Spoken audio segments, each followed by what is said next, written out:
As one would expect, given the name World Rally Championship, when you think of rallying as a motorsport, you think of the WRC, and it has had some truly titanic fights over the years.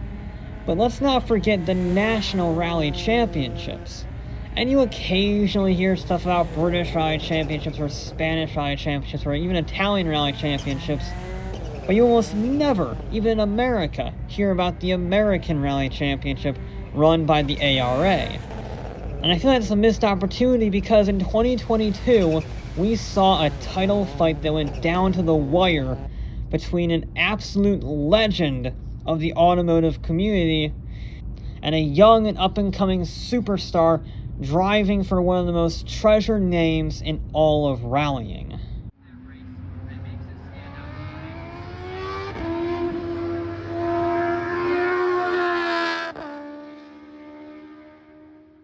The American Rally Association was founded in 2016 by Tim O'Neill, Martin Headland, and Chris Cronell, who also founded the Tim O'Neill Rally School, and it serves as the U.S. National Championship, essentially, lying kind of in between WRC2 and the full-board WRC cars in terms of the fastest speeds that you reach on the stage. But unlike the WRC, we just had to make it a little more complicated. The ARA has 3 divisions, for some reason: East, West, and Central. A team must compete in at least one rally in each division to be eligible for the overall crown. Now, the National Championship, specifically, has 9 events spread across 8 states, and there are several different classes of competition. Open 2-wheel drive allows any rear-wheel drive or front-wheel drive car to compete, provided it remains within the lines of a factory road car. You can't just have silhouette racers or the wide-body monsters that you see in the WRC these days. Naturally aspirated 4-wheel drive is pretty much the same, barring the vehicles must be, shocker, 4-wheel drive and naturally aspirated. But the really interesting one is open 4-wheel drive. This is the fastest and most unique class because they have a very loose interpretation of like the road car. Because open 4-wheel drive has everything, from old Lancer Evo 9s to Super 2000 cars to R5 cars to even WRC cars. Defending 2020 champion Barry McKenna brought a modified Ford Fiesta WRC car for the 2021 season, although it was modified to match the pace and stay competitive with the other ARA cars. And the drivers aren't bad either. Our protagonists today include mountain bike master turned rally driver Brandon Semenuk, 5-time U.S. National Rally Champion Travis Pastrana, and Mr. Kenny from the Block. Ken Block was a co-founder of DC Shoes in 1994, and he was also a massive rallying fan. Luckily for him, DC Shoes made a lot of money, so at 37, he went to rallying school. Now, full disclosure, starting at that age puts you at an immediate disadvantage. I mean, Sebastian Loeb had already won 8 WRC titles by the time he was 37. And it showed. In all honesty, Block wasn't that great, if I'm being brutal here. He has 3 FIA World Rallycross podiums and a best WRC finish of 7th at 2013 Rally Mexico. So, sort of midfield in all honesty. He was better in US championships like Rally America, where he scored 16 wins and multiple overall championship podiums. He got 2nd and 3rd a lot of times, but he never got that championship win. Of course, there is one thing that separates him from the rest of the rallying pack. He was a businessman originally, which meant he knew how to market stuff. So he took a Gymkhana spec Subaru WRX STI road car to Marine Corps Air Station El Toro in 2008. And he started sliding around and driving it like a very precise lunatic. Gymkhana Practice generated 16 million views and launched a massive media franchise that has since traveled all over the world, from San Francisco to Dubai to Pikes Peak, and even gotten multiple appearances on Top Gear with a Subaru WRX and his mental 845 horsepower all-wheel drive unicorn Mustang. The Gymkhana series has recorded over 600 million views and highlights not just his driving precision, but his creativity as well. But just because he was hooning up Vegas didn't mean he stopped rallying. He still competed full-time in the ARA season for 2021 despite his Gymkhana efforts, although it was Pastrana who made it clear that he wanted another championship title by winning 3 rallies in a row to kick off the 2021 season. Semenuk finished second on the season opener, while Block didn't show up at all. This meant that by round 3, Pastrana had nearly double the points of Block, who was in second after Semenuk retired from the Olympus rally, relegating him down to third. Then Pastrana buggered off with the title, scoring a second in Ohio and his 4th win at Ojibwe Forest to take the crown with 2 races to spare. That left Block and Semenuk to fight it out for second, and Block was very lucky in that Semenuk didn't show up for 2 out of the last 3 rallies. This helped Block score his only win of the season in Michigan, and then a 3rd place behind Semenuk's win in Oregon secured Block 2nd overall in the championship by 7 points over Semenuk in 3rd. While all of that was going on, Block was watching McKenna's Ford Fiesta WRC car with curiosity. Not just in that he was amazed it was legal in the ARA, but he wanted to see if he could do it himself. So he picked himself up a 2019 Hyundai i20N WRC and began negotiations with the ARA to see what was allowed and whether or not the car could be changed enough to be eligible for competition. Now, right out of the gate, Block had some issues in that there were lots of fancy electronic parts that you can't change on a WRC car that is not permitted in the ARA. So in exchange for keeping those, he got 300 pounds added to the Hyundai, and a turbocharger restrictor was added to reduce horsepower and bring it more in line with the performance of the NR4 and the R5 cars. But it got the Hyundai approved and Block was off to the races. Eventually. All 3 of our primary protagonists skipped the Snowdrift Rally opener, and the championship got started for real in the 100-acre woods, a rally that Ken won 7 times, including 5 in a row, and he was the favorite.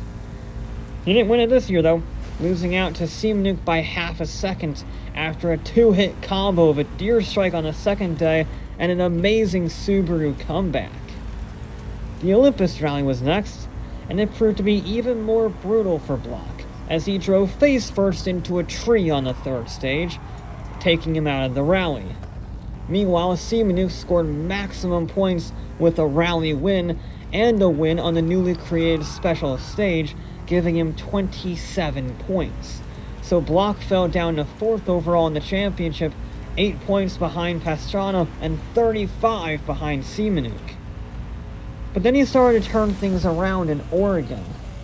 It may be called the Oregon Trail Rally, but it takes place at the Portland International Raceway IndyCar track, which meant you had a decision to make. Do you risk it with tarmac tires to be very fast on the track but struggle on the dirt parts, or do you play a safe approach and go with the rally tires, which give you better grip overall for the entire stage, but you don't have the same pure speed on the tarmac as the racing slicks? Well, for Subaru, it didn't matter, because they had engine issues, and Block absolutely flew. He was noticeably faster without the engine issues, and really showcased the speed of that Hyundai by winning every single stage ahead of Semenuk and then Pastrana. But even with a commanding win and maximum points, Block was still 29 points behind our leader. And then he got the break he needed at the halfway mark in Ohio. Semenuk messed up his tire choice, and while trying to make up time, he broke a wishbone on a jump, DNFing behind another Block win. And suddenly, that championship gap wasn't so big anymore, and the title battle exploded. Next up was the lightning-fast New England Forest Rally, with average speeds exceeding 75 miles an hour. The only rally faster is Finland. Seamanuk and Ken traded stage win after stage win in what Pastrana described as the greatest battle in ARA history. But Ken lost radio communication with his co-driver and lost 21 seconds at the end of the first day because he had to drive cautiously to make it to the finish. He clawed back time on the second day, but he used his experience and made sure to finish the rally in second rather than drive too hard to make up a few extra points. This conservation strategy meant that Seamanuk got maximum points again in New England, but with Block in second, the points deficit was minimal. Next up was Minnesota, and Block took a clear 3-minute victory over Seamanuk in second, while Pastrana's crash put his championship hopes in jeopardy. And for the record, I know we haven't really talked about Pastrana at all for 2022, but he didn't really play much of a factor in this championship. I mean, he always had a mathematical chance of winning, but it really was a Seamanuk and Block party. And then the ARA went to Pennsylvania, a place where Seamanuk had never raced before. And sure enough, he slid off the road and into a wooded hillside. And although the team got the car going again for the power stage, he only got 6 points that weekend. Ken got more. A lot more. He did some of the best driving of his career to comfortably earn the maximum 27 points, finally, for the first time this season, putting him ahead of Seamanuk in the championship by 17 points heading in the final round. He was leading, and yeah, 17 points is a decent margin, and he basically only had to get a top 5 to win the title. But the last round is the Lake Superior Rally, which is notorious for its harsh and destructive roads. But again, he basically just had to get a top 5. Nice and simple, cruise to the finish. Unfortunately, he didn't follow his own advice from New England and was pulling away from Seamanuk by 13 seconds when he hit a slick braking zone at night. The slip and slide shot the Hyundai into the trees, damaging the roll cage and taking Block out of the rally, which meant that all eyes were on Seamanuk because he could still win, provided that his Subaru rival finished no higher than third and struggled on the power stage. He did neither of those things, scoring maximum points to take his first ARA championship by 10 points ahead of Block, with Pastrana 2 points behind the Hyundai driver. Block lost the title on the final rally in an ironic moment, perfectly mirroring his idol Colin McRae, who lost the 2001 WRC title after he crashed out, leading the final rally of that year's WRC season.